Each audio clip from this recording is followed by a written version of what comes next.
नमस्ते फ्रेंड्स। आशा करती हूँ आपकी तैयारी बहुत अच्छी चल रही होगी। आज के सेशन में हम इंस्टीट्यूशन ऑफ फैमिली की बात करेंगे। प्रीवियस सेशन में हमने what is the family, what is the definition of family, what is the meaning of family, इन सब चीज़ों के बारे में बात किया था। उसी से कंटिन्यू करते हैं। There are few terms which is very related to this term family, which is very related to the term of family or synonym to family. In the place of family, we call this like domestic group, household, residence. So, but there is difference among them. So, what is the difference? Here I write something which is related to that. आप इसका screenshot ले सकते हैं video के दौरान, या तो फिर आप मेरे साथ साथ नोट डाउन कर सकते हैं। तो यहाँ जो पहली चीज़ थी डोमेस्टिक ग्रुप, जैसे मैंने यहाँ लिखा है, जो फर्स्ट पॉइंट है, द डोमेस्टिक ग्रुप और household is not the same as family. That is the first point. Next point is domestic group often contain related members, non kins may also be part of domestic group. Domestic group often contain related members, non-kins may also be part of domestic group.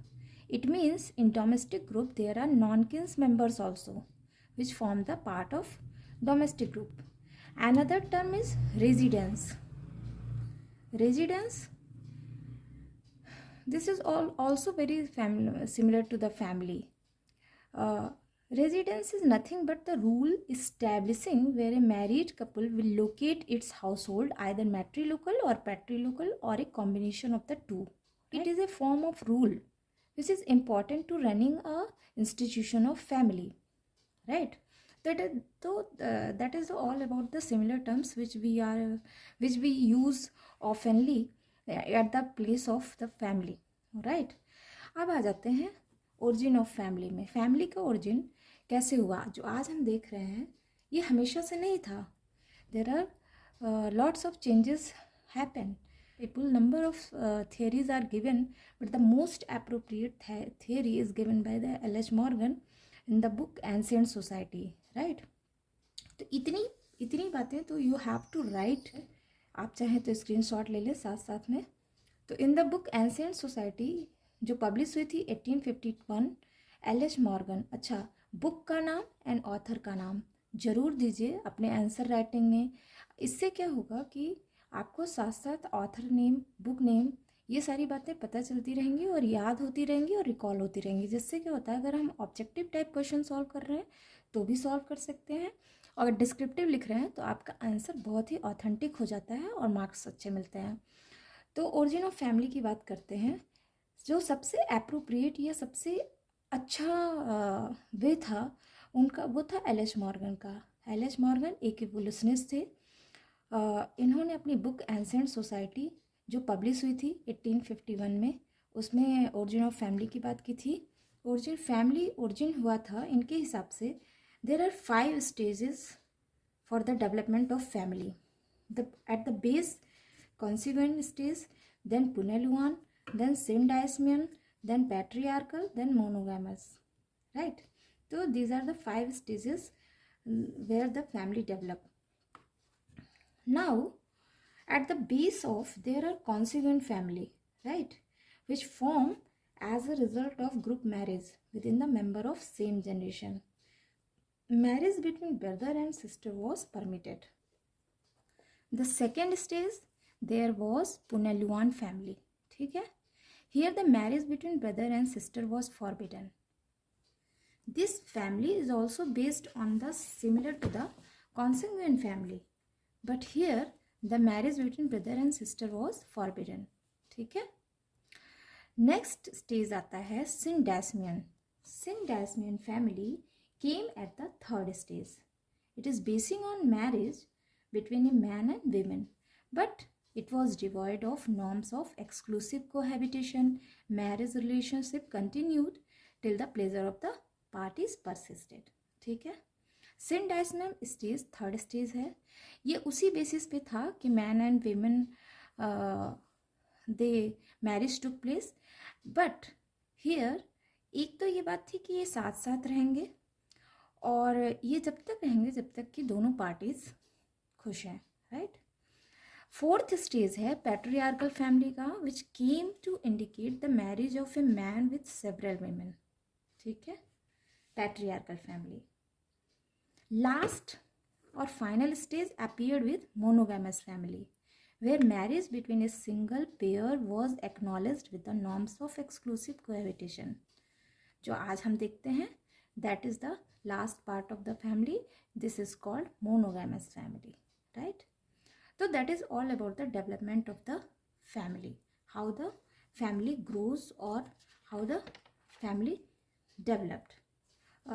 One more thing, the irony of this stratification is that some of the stages seems to be purely hypothetical, because in fact no clear trace of this stage, early promiscuous या group marriage, are found among the most simple people of these island. अब जैसे अगर हम बात करें कि ये simplest form था, ये सबसे पहले पाया जाता है, तो आज भी हमारे अर्थ पर ऐसे पीपल हैं जो बहुत सिंपलेस्ट फॉर्म में रहते हैं, like Andaman islanders, pygmies of Malaya, aborigines of South Australia, and there are many mores which are in very in simplest form of society, but there is also devoid of promiscuity और group marriage, right.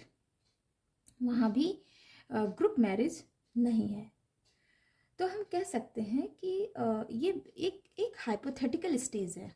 इस तरह से हम कह सकते हैं कि the origin of family is not clear at all, because early development of family has been highly speculative in most of the writing, though many old records of early man so the evidence of family life.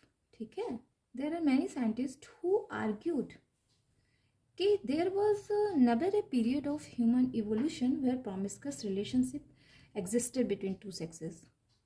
ठीक है, तो ये कहते हैं कि ऐसा कभी नहीं हुआ कि प्रोमिस्कस रिलेशनशिप एग्जिस्ट किया हो. तो इसलिए ऐसा ह्यूमन इवोल्यूशन में ये स्टेज थोड़ा सा डाउटफुल है. ठीक है, तो जिस्ट ऑफ द स्टोरी ये है सब कुछ मिलाकर कि हम कह सकते हैं कि anthropological evidences in this field, यानी in this field of development of family, is in the one person was R.H. Lovey. Who? R.H. Lovey. In 1949. He was also anthropologist and sociologist also. He said कि social phenomena are fluid. What? Social phenomena are fluid. ठीक है, इनके हिसाब से क्या हुआ कि marriage is socially approved form of sex relationship which correspond with family, the universal social phenomena. तो नाउ इट इज़ क्लियर कि अगर क्वेश्चन पूछा जाए व्हाट इज कमेंट या brief account of the origin of family, तो you will write here these points are must, all the stages you can discuss, and after that you can say कि जो last the first stage है at the base, this is doubtful, and you will end up the question, you will end up of your answer by putting this कि social phenomena are fluid है, marriage is socially approved form of sex relationship which correspond with family which is also a universal institution or universal social phenomena, right. तो अभी ये चीज़ clear हो गई होगी कि what is the origin of family.